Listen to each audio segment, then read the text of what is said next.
Assalamualaikum warahmatullahi wabarakatuh. Selamat datang kembali guys di channel Trader FX. Oke ya, kita akan lanjutkan lagi ngebahas gold. Dan ini adalah marking saya di video terakhir.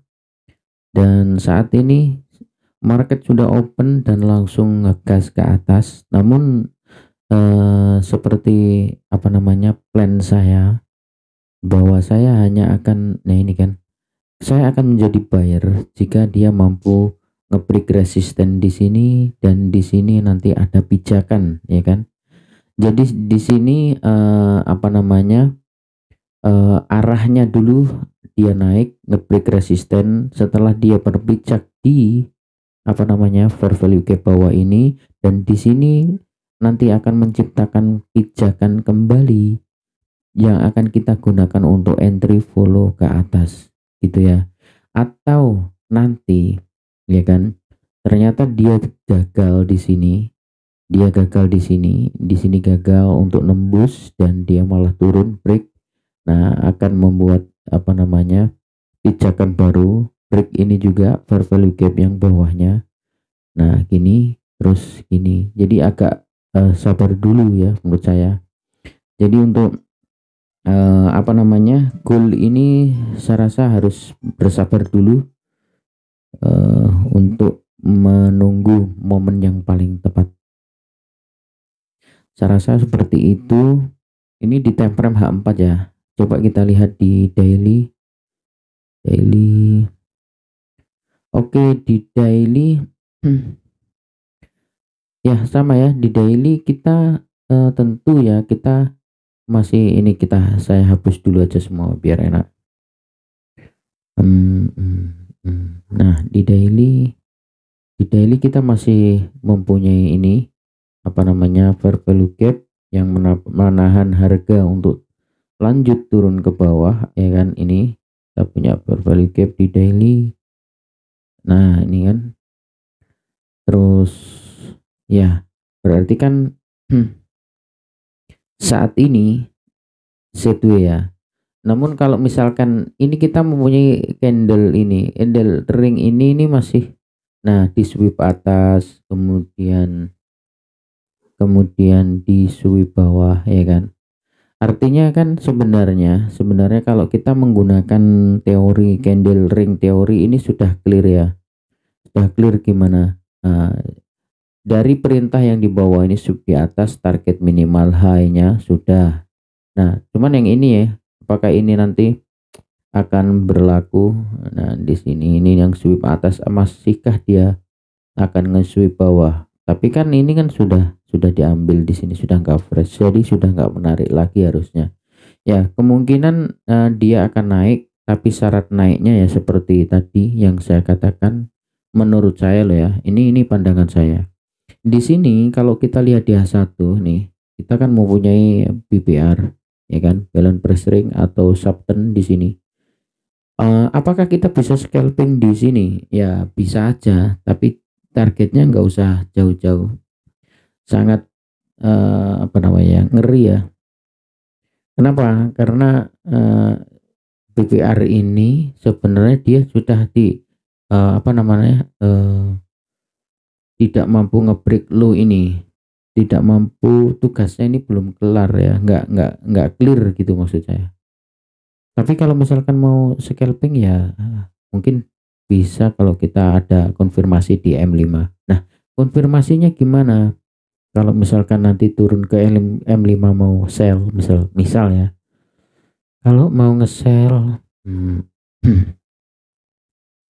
ini nggak ada konfirmasi guys. belum maksudnya belum. Ya, kita harus gini, ini masuk ya kan, ya Quasimodo change of character dengan syarat ada displacement candle ya kayak gini. Nah gitu scalping carinya. Oke, gitu aja. Terus jadi kalau mau nge-sell tadi gimana? Yang nge-sell di M5 aja, di M5 dengan ini ya. Saya elemen gambarnya ini masuk, turun, nge-swipe lagi, atau nanti terus nanti bikin gini, ya kan? Di sini ada breaker block, di sini ada fair value gap gitu ya, kayak gitu. Nah, atau kalau misalkan nggak gitu gimana? Misal saya gunakan ini aja. Misal ternyata dia nyentuh sini, terus ini turun, terus ini nanti nggak nyampe nge-sweep, ini gimana? Nah, terus ini break ini. Nah, kita lihat di perak, oke. Apakah di perak nanti ada SMT yang dia nge-sweep? Nah, ini bisa gitu, oke. Tapi bagaimana kalau nge-buy ternyata dia break ke atas? Nah, kalau misalkan dia nanti break ke atas, jangan gunakan M5 dulu. Nah, kalau misalkan ini break ini ya, oh M5 sudah break, nah belum tentu H1-nya break gitu guys. Belum tentu H4-nya nanti break, kan belum close gitu. Jadi kalau kita menggunakan setup di H1, nah setup ini dengan syarat kita mau nge-buy ini harus dijebol dulu, apa namanya, harus lolos dulu dari fair value gap ini, apa BPR ini. Artinya yang nge-break itu bukan M5 tapi H1 gitu. Oke, ya, artinya H1 yang harus nge-break. Kalau misalkan M5 yang nge-break, belum tentu nanti close-nya H1 itu nge-break. Oke, gitu ya. Jadi nanti kita akan mencoba peluang sell dengan syarat harus di ada apa namanya, konfirmasi di M5.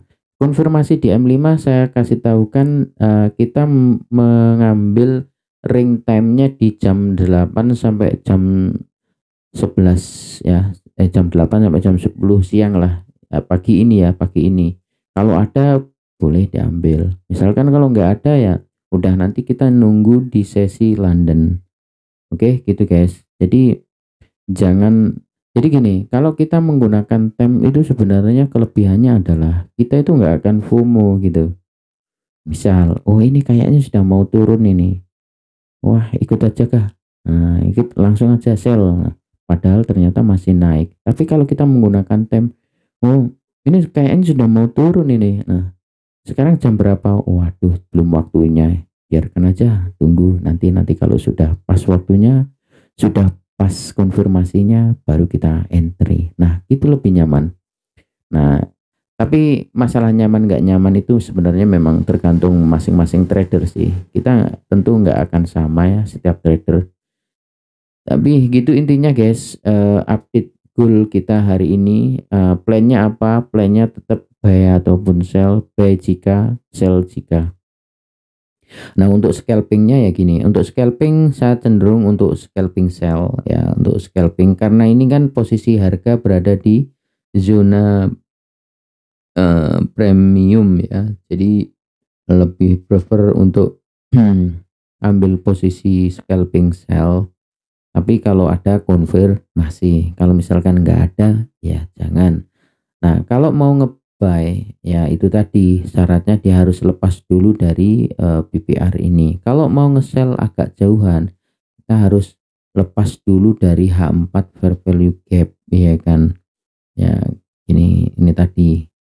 Karena lihat di sini kan kita bisa melihat dengan jelas kan. Kalau di sini ada fair value gap yang mampu menahan harga, iya nggak? Kalau ini aja nggak di break, kok kita berharap dia turun jauh, ya kan? Ya kan aneh gitu loh. Artinya kan kita butuh gini dulu, gitu. Oke, sampai sini bisa dipahami. Nah, semoga nggak bosan-bosan mendengarkan ocehan saya. Nah, bosan nggak bosan kalau ada manfaatnya? Ya sepertinya enggak. Tapi kalau misalkan dirasa enggak, ya skip aja. Banyak teman-teman, jadi gini loh, kita sebagai netizen di media sosial itu, ya kalau kita mau cerdas, apa yang kita lihat, apa yang kita dengar di media sosial, serasa selagi itu bermanfaat ya udah ambil. Kalau misalkan enggak, skip aja. Kecuali kalau misalkan itu merusak, mengganggu, boleh kita berkomentar jelek atau ya mungkin kritisi lah, maksud saya gitu. Maksud saya itu mengingatkan. Tapi kalau selagi itu gak merugikan, nggak ini apa namanya, nggak mengganggu orang lain, ya udah. Kalau nggak cocok tinggalin, skip, cari yang lain. Oke, gitu ya. Oke guys, saya rasa cukup saya akhiri. Wassalamualaikum warahmatullahi wabarakatuh.